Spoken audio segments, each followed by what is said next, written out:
We have one presentation and report, and we are joined by the Buncombe County Tax Assessor to present the 2026 reappraisal process.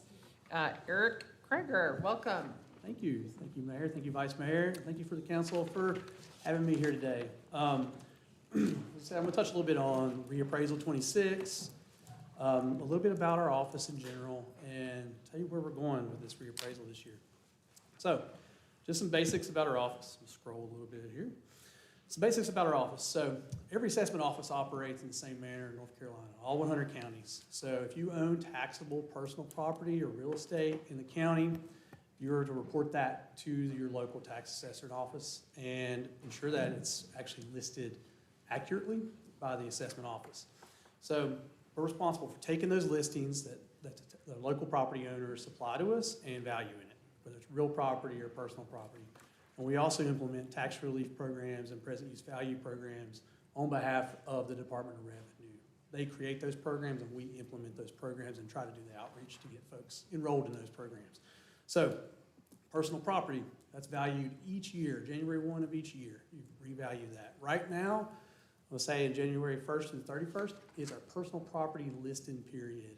And that's business personal property and individual personal property. So we send list sheets to those who do participate or have taxable personal property. Now that's business for a business, that's furniture and equipment, industrial equipment, things like that. And an individual, that's mobile homes, trailers, boats, even airplanes. So right now we're in that period. And if those property owners want to file an extension, they can do that, but they need to do it before the 31st. So real estate is revalued of each reappraisal year. We're approaching that. Well, we are in that right now. January 1 of 2026, we are finishing up that reappraisal. But all real estate, whether it's vacant land, residential or commercial real estate, gets revalued in the reappraisal year. Okay, so we are responsible for valuing, listing, mapping, and creating 135,000 parcels here in Buncombe County. We have over 7,000 exemption and tax relief accounts that we manage, 9,000 business personal property accounts, over 9,000 individual accounts, and we value over 250,000 registered motor vehicles in the county. And we also have over 9,000 rental accounts. And what that is, if you own a real estate property that you rent, state law asks you to list that with the assessment office. Not whether it's a short-term or long-term rental, but what you have in that home or residence that you are renting to a tenant. Now, that can be ovens, fridges, items like that. That's what I'm talking about. So, what is a reappraisal? Well, reappraisal is the revaluation of all land and buildings in the county.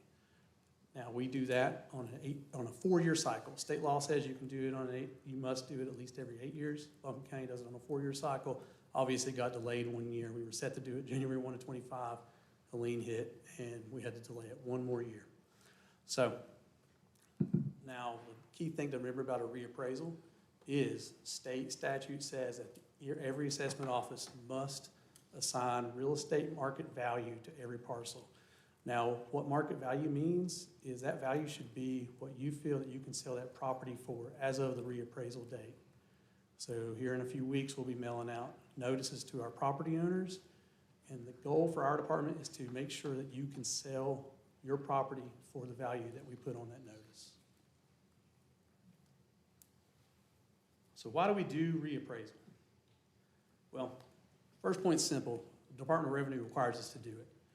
So you can see on the chart to the left, that is real data. That is our assessment sales ratio. That's our assessment level. So on January 1 of 2023, we received a notice from the Department of Revenue just 2 years after the reappraisal saying that you have to do a reappraisal within 3 years. Why? Because we were not assessing properties. We were below the threshold of 85%. So we had an 85% assessment ratio. When you're below that, they send you a letter that says you must do a reappraisal within 3 years. So that's where we were. Another reason to do them is for equity, equalization, and fairness. So, market value doesn't change at the same rate wherever you're at in the county. So a good example I like to have is a 3-bedroom, 2.5-bath ranch house. Well, that's going to be worth something different in South Asheville. And if you pick that house up and put it in Hall Creek or Bent Creek or downtown, that house will sell for different prices wherever it is in the county. So we want to make sure we get that at 100%, as close as we can to market value. And the assessment level will also vary depending on the type of property and its location. So your assessment level could be 70% on commercial and 100% on residential, but you want them both to be around 100%. So that's the balance that we're trying to get for each reappraisal. Now, how do we reappraise? Mass appraisal. We use mass appraisal methodology. Basically, we use the same 3 approaches to value as a fee appraiser would use to do it, but we have to do mass appraisal. We cannot do a fee appraisal for all 135,000 parcels here in Buncombe County. It would take way too much time and way more staff than we have. So those 3 approaches to value are a cost approach. It's used primarily for very unique structures that don't participate in the market, government buildings, churches, highly specialized industrial properties. And sales comparison approach, it's your most common one. It's the easiest one to use. Those are for properties that do participate in the open market, and single-family homes and condos and townhomes, places like that. And then the income approach. And that's a standard for hotels, apartments, offices, those commercial properties that lease and create income for its property owners. So every reappraisal, we have some goals. This one's very unique. We have a lot of goals in this reappraisal. Now, we were very fortunate after 21 reappraisal, we had 2 great things happen. We had an ad hoc reappraisal committee that created recommendations for us. And that committee is made up of local property owners, residents here in the county, and real estate industry professionals. There were some appraisers and real estate agents. They worked together, and they came up with recommendations for us.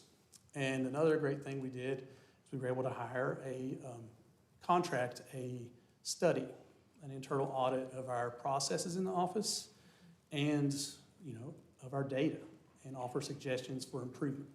And that's by a gentleman named Kevin King. And you can go to tax.buncombenc.gov and go to the My Value BC page and actually look at that study. And it's a very large document. He made a lot of great recommendations. But the things that they aligned on was really a few things. It all comes together is outreach and education, improvements in our data quality. So it's all about data, outreach, and education. Now, they hit them in different ways, but we really aligned on our goals for this reappraisal. So one of the big things that we did do in this reappraisal is we had a team focus on our luxury properties and our modest properties as well, because we found that there was a gap in previous reappraisals there where we could improve our data quality and make better assessments on those properties. And we site visited properties that study that I mentioned a minute ago identified. So he actually identified the properties for us that are likely to have data quality issues. And we found those to be in a lot of our legacy neighborhoods here. So we actually did site visits. We adjusted down a lot of properties. We're still working through these processes, and we're working to try to get some final adjustments done before we send property notices out to these areas to ensure that we have site visited and reviewed them and that they have good quality and condition adjustments on them. Now, we have recommendations to improve our data modeling for more accurate valuations, workflow, staffing. We've increased 5 more team members since 2021, and that's made some drastic improvements in our office. We also had some appraisers take some specialized training as well and improved our processes done in that way. Market area redelineation and more transparency audits and measures. That all links back up to data quality and the improvements that were suggested and recommended by both the committee and Mr. King. Can I repeat what I think I heard you say, Yes. just to see if I heard what I think I heard you say? Yes. Were you saying that the last time there was an assessment, we realized that, say, if you lived in Shiloh, the increase in your value was greater percentage-wise than, say, if you lived in Biltmore Forest? And people were saying it's an unfair increase. And through this audit, you've come up with another way, and that way may include actually going out and visibly taking a look at properties to deal with an inequitable increase? I'm trying to follow your question. Okay. I apologize, a little hoarse. Not exactly. So what I'm Okay. trying to say there is we found some data quality issues around surrounding grade and condition of properties. Okay. Yeah, not necessarily to, So basically, excellent, fair, poor, and Yeah, a lot just of the like what- homes in the legacy, I'm just saying yeah, legacy. making because you sure. said- And, you know, one of the things is, I'm not saying that we had poor adjustments or different, like inequities in that way. So one of the things I want to make sure that I'm going to say a few more times too, is that we track the sales data in those areas. Okay. So when you see different percentages of adjustments in different areas of town or the county, we're saying that for overall, as far as the rates would go, we're saying that the market is behaving in that way. So you would, for this reappraisal, let's say one part of the county increase, we're going to say about 10%, and this part increased by 5%. We're saying that the real estate market values, meaning what homes are selling for, not that we're deciding to put on those properties, but what they're selling for, those seem to be 10% higher, and this side would seem to be 5% higher, or whatever percentage that may be. Am I kind of answering that? We're continuously looking for audits, even in between reappraisals, to make sure that we do have good grades and conditions on properties. So that can be for sold and unsold. We're not only concerned with sold properties, we're concerned with the unsold as well. Okay. Hope I kind of, Kind of. yeah, Can I- sort of, yeah, it's a good question Can I there, ask a but, follow-up question to that? yes. Because I want to make sure I'm understanding. There's a community conversation about fair tax rates and concerns about disproportionate burden of our property tax, the way it's structured. And people are giving examples of homes that are seen undervalued or overvalued. In addition to legacy neighborhoods, we also have neighborhoods like Oakley that our displacement risk assessment identified as vulnerable to displacement. And so it makes one wonder, and maybe you can correct me if I'm wrong, but you're saying that it triggers a higher rate if there's more turnover, so maybe the luxury properties don't turn over as often, so they're less likely to be seen as more valuable? Am I getting that right? No, not exactly. Sorry. No, we are actually, I'm trying to think of how to answer that in a clearer way. So I don't think there's a correlation there, like as far as, what we're doing is we're trying to track market values of what they are selling for and that they are qualified, fair, open market sales. And that's what we're required to do. So we're trying to predict what your property may sell for, whether you are participating in the real estate market or not. That's what state law requires of us. Now, It also said, you mentioned a data problem. And Right. we've been talking a lot about, with our Cease the Harm audit, for example, that the lack of data collection can sometimes be the cause of the harm because we're not seeing who's carrying the disproportionate burden when we make policy changes. yeah, and a big piece of our data quality, which you can see in this reappraisal goals here, and I encourage you to see, it's called the Kevin Keene Equity Study. It's on My Value BC. In that study, he specifies actual parcels for us to go to site visit. He felt that we may be missing data quality. So we are an open book looking for those things. We asked him to tease out any issues that he might see. He actually interviewed our teams too and reviewed our processes. But one of the key parts I want to say about that equity study, and the whole goal is to have an external auditor go to our office and do all these things. And he actually toured the county and drove the county himself, and, you know, with staff and by himself, and you know, looked in areas for us to go review.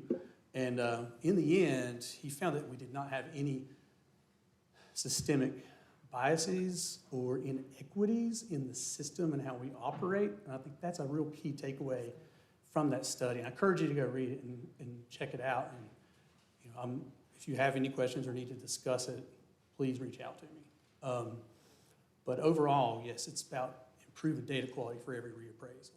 Not to say any of them had poor data quality or there were inequities in that reappraisal, but there's always rooms for improvement. So mass appraisal is not perfect, okay? So our goal is perfection, but it's not perfect. We're always striving to do better, and we're finding more ways as technology increases and our skills on staff and employees that come on have more experience, we're able to get an even better, tighter reappraisal in relation to market value, because that's what's required. Thank you. In the context of all the parcels that you are reappraising, I'm hearing you say that this external audit kind of flagged some to be, give me a proportion. Was that like 5 and you knocked it Gosh, out in an it's in afternoon? that Was study, it but- 45%? Like, help me understand the relative scale of No. what this audit caught that you've been working on adjustments for. Yeah, right now, I'd be ballparking you a number. I really am a ballpark type, that's so But it great. would be, I want to say 3,500 parcels, and it was, Of 135,000 total. 135,000. But he was looking at primarily residential parcels, and he used census data to help come up with what he felt like would be the most likely to have inaccurate data issues, I should Okay. say. So I can't use census data. I can't look and see who lives where and what your income may be. I should not be doing that. So that was really why he was so valuable. He helped us hone in on those areas and go review them. But we've also identified some properties that have been owned by the same person or owner for quite some time, and we've highlighted those, and we're sending folks out to those. Some we might not have site visited in a while. So the key is that we're just getting more in tune, more technical in that office. We have a lot of technical things at our fingertips now that we didn't have even in 2021, and we're just making the processes a whole lot better, a lot cleaner, and our values a lot tighter. So a big piece of that, though, is the data quality. And tell me that website again where I can look at this in more detail. Yeah, you can go to tax.buncombenc.gov and navigate there, but it's the My Value BC page. And is there a map to show us where those He has parcels that that in were his readjusted? reports. That's a lot of my Yeah. curiosity. I know that there's just been information out in the press and in the public that Mhm. we've gotten a lot of questions about, so I'm really glad you're here educating me because I have a lot to learn. So And so I just would love to see the context. I'm glad I brought my notes here. So it's buncombenc.gov/My Value BC. Thanks so much. And I know you have more slides, sorry to Oh, yeah. interrupt. Oh, great questions. Okay, so I got just a couple of more, then I'll have some more questions as well. So what do you need to know? If you own real estate in Buncombe County, your property value is going to change, okay? So just come right out and say that. That's what reappraisal does. It should change every reappraisal. Your land value and your building values will change. Now, the key here is to remember in non-reappraisal years, your property value can change as well. It can change based on permits, additions you might make to your home, some audits, or you may review your property record card and let us know something's inaccurate on that, and we can make some adjustments. But the key to remember in non-reappraisal years, like right now, I keep forgetting it's after January 1. So, if this was December of last 25, you're sitting on right now, if you made an addition to your home, it would be as of January 1 of 2021. So you'd be looking at those values. So that's why reappraisal is so important. So we're 5 years old in our values right now. So if you were to build an addition, it would be as of that day. Because what we are doing for the reappraisal is you pull in market data. You're trying to predict what properties could sell for as of the reappraisal date, which is January 1 of 26. And to do that, you pull together the sales that happened after January 1 of 2021 through December 31st of 25. So you can see the chart to the left. These are taxable real estate values that have been reported to the city of Asheville. So in non-reappraisal years, after 2017, you had a 4% growth. You had quite a jump, 27% in 17. And then you had a 4% growth, and then you jumped up to 18%. And then after that, you've got around 1.5 to 2% growth year over year. And that's, like I said, permits and new construction, new parcels, things like that. But you can see what reappraisal does to your taxable real estate value when that market adjustment comes in. So another thing is reappraisal is not a method to increase revenues. So we're required by statute, assessment offices are required by state statute, all 100 counties, to set it to market value. So what you may sell your property for in an open market transaction. That's our goal. And the rates, the second part of that tax bill, which the first part is your taxable real estate value. Second part is the rate. You know, we report our taxable values to each municipality, and those governing boards set the tax rate, which is multiplied by the value and creates that tax bill. Now, here soon, we're going to get out in front and talk about percentages of change, of increase in different ways. And what I want to say to all the property owners is just because you may see this overall percentage of change, that doesn't mean that your specific property is going to go up that same percentage or change in that same percentage.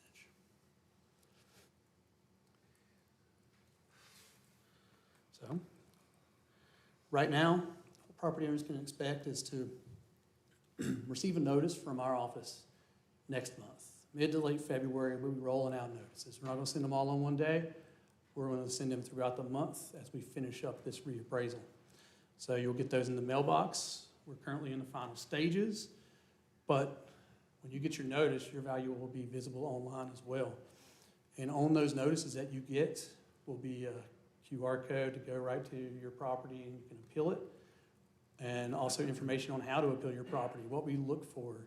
We've changed our notices up to be less technical, trying to make them more straightforward because we want property owners to appeal, believe it or not. If they do not feel that they can sell their property for that number that we put on that notice, please reach out to our office. You can appeal your property value. We've actually worked with our IT and our CAPE office as well to make a much easier, more streamlined appeal site where you can actually use your cell phone or a tablet to do so. And, you know, reach out to our office if you have any questions. And right now, in the meantime, I'm asking property owners to review their property record card at buncombenc.gov/myvaluebc and tax.buncombenc.gov too to look your property up. Check your record card. If you feel like there's inaccuracies there, let us know. Give us a call, talk to somebody, or report it online. Also, you can sign up for property tax relief right now too. You have until June 1st. There's elderly, disabled, and there's veteran tax relief out there. If you're not sure that you qualify or know that those programs may not even exist, please reach out to our office and talk to our exemptions team about that. We actually talked about that earlier today, and I was told to ask you about it. So for the past few years, we've been participating in a property tax mitigation fund or grant fund. And I was curious if we know how much of that is actually being utilized. I would expect there would be a lot more demand than funding, but it sounds like that's not the case. Oh, I actually would not be the person to talk about that program. It's actually for our Health and Human Services. Okay. But I'm not sure of the status of that program, but if you would like to send an email to me, I will get an answer for you. Oh, the homeowner grant program, if I'm not mistaken. Yep. Yeah. We are asked, we play a role in that, but we check to see if there's current tax relief on those I parcels. have two more for you. Sure thing. Are we on the last slide? No, you go ahead. I got one more. Anyway, you can appeal in 3 different ways. You can go online, tax.buncombenc.gov, our office mail to 182 College Street, and you can drop those off in person. But one of the things I want to make sure our property owners know, we want you to participate in the process. We want to make sure that you know what you have listed on your property and that it is accurate, because we are looking for accurate assessments. That's the goal. And if your property has inaccurate data on it, it's difficult to get an accurate assessment. So please make sure your property is listed correctly for our office and reach out to us. And last slide here is, like I said earlier, we get notices out in the mail in February. The appeal period will be through May 5th. Now you can appeal to our office, and even if you don't like that, you can go through, give us some time. We'll send you a notice. We'll communicate with you, let you know what your new value will be. If you don't like that new notice, or maybe we didn't change your value, you can appeal again and to the local Board of Equalization and Review. So there's a process in place. There's not just one step in it. Even after that, Board of Equalization and Review can appeal to the Property Tax Commission in Raleigh. So there's more steps for our property owners. And we're trying to get out in front of this and get out in public and talk about the process, letting people know there's avenues. And we want folks to communicate with us. We want our property owners to let us know that there's issues with their property. Maybe there's still some Helene damage out there that we don't know about. Get in touch with our office. We want to make sure that we have everything accounted for before we send you a notice. Get in touch with us even after we send you a notice. So There can be adjustments made. All right, that's all. Okay, so does the county have an estimate on the numbers of properties, or maybe even specific locations, that are being taxed for residential use, but primarily, if not solely, being used for commercial property? And to be real plain, I'm not talking about folks working from home, I'm talking about whole home short-term rentals. We do not have a definitive list of those properties. We do not. There's no registry of them that we can access. My understanding is the city of Asheville state law prevents them from doing that, so we don't have that registry. But What the we do state- have is a rental listing program where we ask property owners to list their rental assets to us. We are actually pretty aggressive in finding those with mailing addresses and things like that, but that's the best we can do.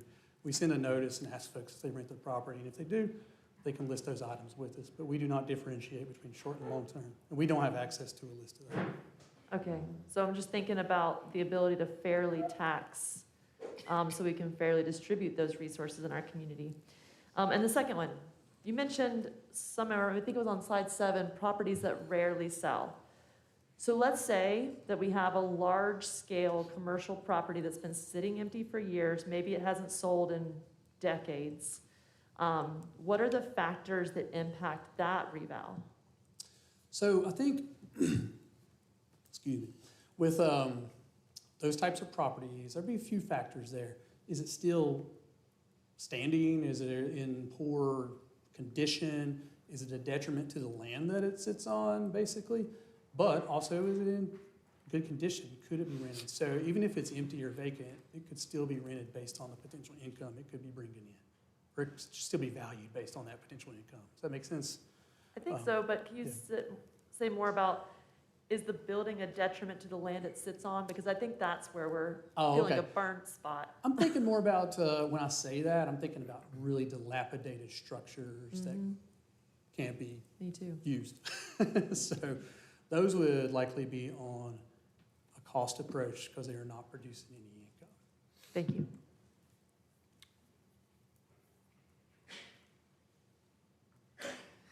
Okay, All great. right. Do you have any thoughts about the legislature exploring eliminating the property tax? That's not for you. Yes, but the legislature does actually have, they're doing some work right now to Yeah. study the property tax structure in North Carolina. And I am worried for cities and local governments because, of course, we rely on property taxes. But maybe they'll come up with some good solutions, like other creative ideas they use in other states, differential property tax rates for second homeowners and things like Yeah. that even Enlightened South Carolina uses that we don't. So keep our eyes out for that. But thank you. Any other questions or comments, council, before we let our guest go? All right. Thank you very much. Thank you all. Thank you.